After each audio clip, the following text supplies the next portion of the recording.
Hello my loves, welcome back to Zeke's Lunchbox. Today we're going to chat about art exercises that I think are essential for every artist to know. Essential exercises that I feel like would help you the most when you're feeling stuck with an artwork. You ever get to those roadblocks when you feel like you're on a roll, but then all of a sudden something really challenging comes up when you're working on an artwork and you're just unsure about what the solution is. Before you give up on this artwork and you chuck it out, throw it out in the bin, delete the file, whatever you do, stop, breathe, and hopefully by watching this video, you'll have that breakthrough with your artwork and then you can finally finish that dreaded piece that's been really gnawing at you and frustrating you. I believe in you, you can do it. Before we head into the video, I just want to say a big thank you to you guys for getting us over the line with the class that I'm proposing with Class 101. We got above 200 signups. YouTube gang comes through every single time, so I'm really grateful for you guys on YouTube, and I just hope I can be as informative and as helpful to you guys as possible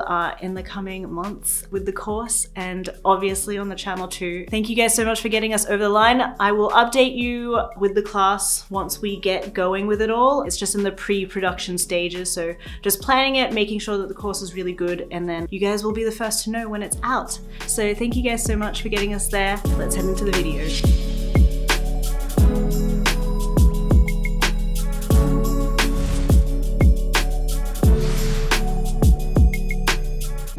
I just want to recommend a couple of materials before we head in. I will list a couple down below in the description box. Listed some sketchbook materials. So if you're somebody who is more inclined to working in a sketchbook and physical mediums, I've got a list down below for you. But this list is for artists who work in traditional mediums and also work in digital mediums. No matter what exercise that I recommend and tip that I recommend in this video, I do recommend that you have a smartphone. I feel like everybody has to have a smartphone by now, or maybe an iPad, a tablet, any device with a camera that also has a screen so you can draw on that screen directly, because a lot of the exercises will require some kind of manipulation with a digital tool. Just a heads up, you will need that. Just so you guys have some more context on the art exercises and the art tips, these aren't going to be revolutionary. These are more just a good reminder to people who are intermediate or even advanced artists as things that you should probably do when you are painting. And for me, all of these exercises really help me make decisions really quickly when I'm making artwork, and all of these things really help me see things quite objectively. So it's all about problem solving solutions, and I'm really hoping for beginner to expert levels, all of these tips, art exercises, whatever, are things that I really feel like everybody should do all the time. Number one, squinting when you make your artwork. I know it sounds insane for a novice, possibly, the idea of squinting when you're making your artwork, but you know, expert artists probably do this quite a lot. I know I try and do it as much as possible, especially when I'm in the early sketching stages, or if I'm trying to get a shadow just right, I squint. And the reason why you squint is so you're seeing the essential information. When your eyes are a little bit blurry or unfocused, all you can see in the artwork is the essential lines or the most important forms that you are creating with your artwork. So I recommend squinting. I also, under this bracket, I also recommend stepping back from the art so you can see it from every kind of angle that you are making the artwork in. For traditional medium artists out there, you need to be able to see your artwork in lots of different light and lots of different angles, because you have no idea how it might possibly hang on a wall, what it's going to look like in a gallery, in a home, in a space. And for all the digital creators out there, I'm sure you already do this, where you zoom out your artwork as much as possible so it's a tiny little thumbnail. That way you can kind of make decisions about what essential information is there and what needs to go. And it also forces you to get out of making all those tiny little details that truly don't matter when you zoom out. So some tools for that I recommend for traditional medium users, so oil painters, gouache users, watercolor, what have you, I recommend starting to invest in long brushes. When you paint with a really long brush and hold it at the end, it forces you just to get the essential information information. And you can also then squint and draw and lean back and paint that way. And that way you're really focusing on form rather than detail. This makes the art making process a lot quicker, and at the end of the day, it's all about speed and trying to finish those artworks as quick as possible so you can get on to the next one. I mentioned having an iPhone or an iPad or whatever you have readily available to you. For traditional art users, maybe you're in a small space and you can't quite have enough space to go far away enough from your artwork. I recommend getting an iPhone, iPad, whatever, and then seeing it on a screen. It really helps when you squeeze it down and you can just see the essential information there. Remember, everything is a tool, so just use it at your expense. All right, tip/art exercise number 2 is going in grayscale. I'm sure a lot of people who are digital artists probably do this already. You have a permanent layer on your creation where you can see things in grayscale. But for everybody who has heard about doing this in the past, but you haven't made a habit of doing it, I really want to encourage you guys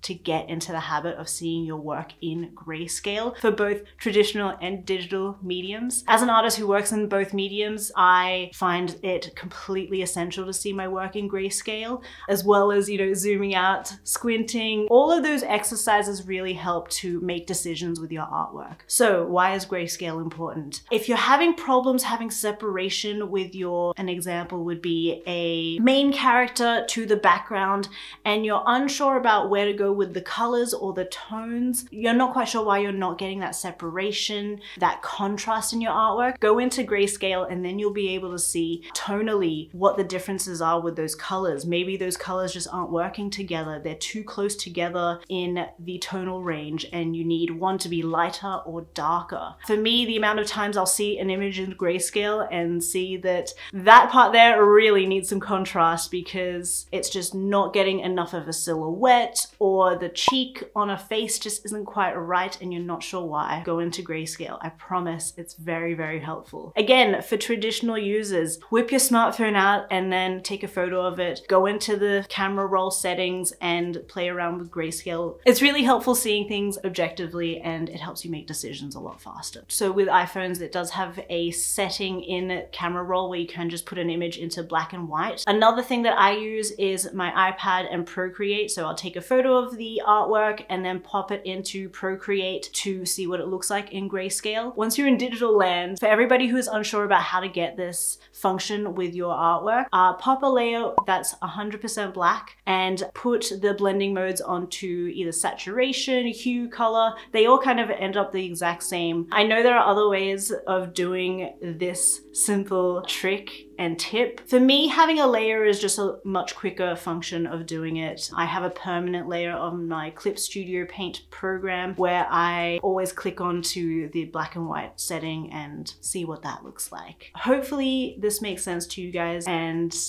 hopefully you get in the habit of using grayscale. Hello, me again. Just before we head into more art exercises and art tips, if you are finding that this video is helpful for you, make sure you give it a subscribe, number 1, down below there. I really want to head into 40K subscribers before the end of the year, so let's make that happen and subscribe, and also give this video a like too. One more thing, if you do find that these art tips are helpful, consider becoming a Patreon. I will link that down in the description box and also in one of the pinned comments down below as well. Every month I give art tips to you guys and go through a list of elements that make up an artwork, and we really figure out what parts need to be focused on for you to get to that next level of art. So if that's something you're interested, consider becoming a patron. And we're back.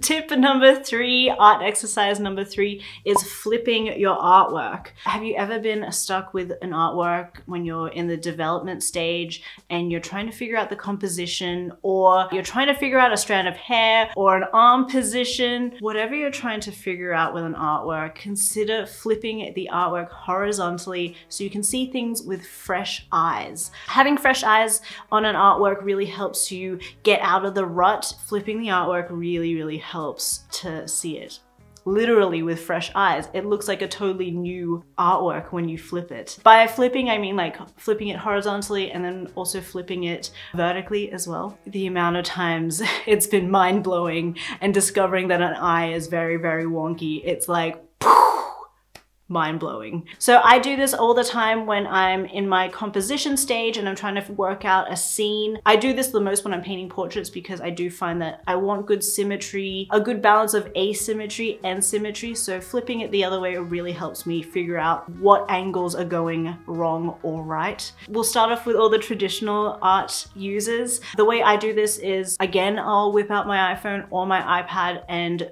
either pop it into Procreate, or again, I'll just pop it into my camera roll and edit with the settings. When you're doing this, I really recommend you not be in a rush when you're in this stage, because I understand when I'm making artwork and I just want a solution. I just want to go through it, rush through it, and figure something out really quickly and spontaneously. I really recommend stopping, breathing, and second of all, give yourself some time to reflect and really stare at the artwork. You're allowed to take time making this piece.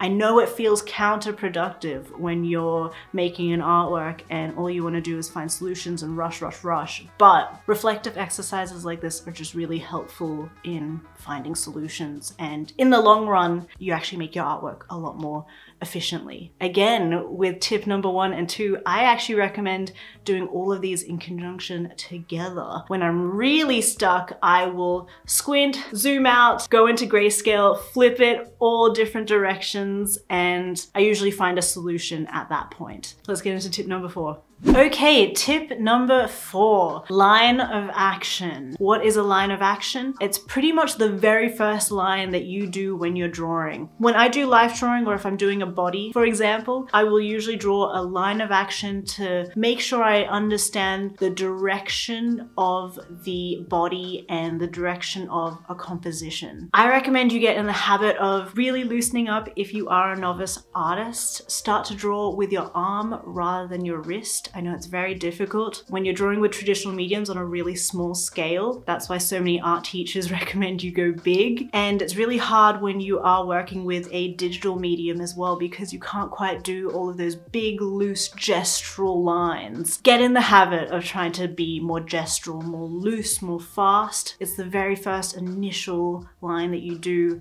when you're making an artwork, so why not make it grandiose? I recommend with my lines of action, I recommend an S shape. I will show you guys some examples of what I mean with this. I always try and use S shapes everywhere I go when it comes to making artworks. I find that they always have really good balance in a composition. It always produces really lovely, energetic lines in the hair. Even creating some more dynamic hand poses, I find lines of action really helpful for the initial stages. But what I really mean with lines of action is more in the composition stages. Do you ever find that you have an artwork that's feeling really stale, feeling really still, needs some more energy, more oomph? This is where line of action is really, really helpful and really useful. For an example, you've got an underwater scene and you need to add like a ribbon, for example. I like using ribbons in my artwork because it just creates like some more floatingness, some more etherealness in a piece, gives it some life, some energy. I often do these when I'm in the last stages of my artwork and I need to just give it that little oomph, that little zest of energy. I will go through and draw directly onto a canvas some nice squiggly S-shaped lines. I'll do this with the hair if I'm drawing hair. I just really recommend doing this and getting into the habit of being gestural and lively with your artwork. This is a really difficult thing to get used to because it's very scary and you feel like you're going to ruin an artwork with it, but I promise you, loose, fast, and almost aggressive with an artwork towards the end does give it that last little burst of energy. So traditional users, if you're scared of doing this, and I've been very tentative and very purposeful with my artwork and the steps that I take, I will again whip out my iPhone or my iPad, draw on Procreate. I will take a photo of the artwork and then experiment with the lines that I want to add in. I find this way you just have a lot less risk because you can figure out what you're doing without ruining your artwork. I also recommend printing out the artwork a couple of times and scribbling on that and putting that into your sketchbook. Those sort of exercises are really helpful for problem solving. It's a good foolproof of being destructive without actually being destructive. Yeah, I really, really recommend doing that.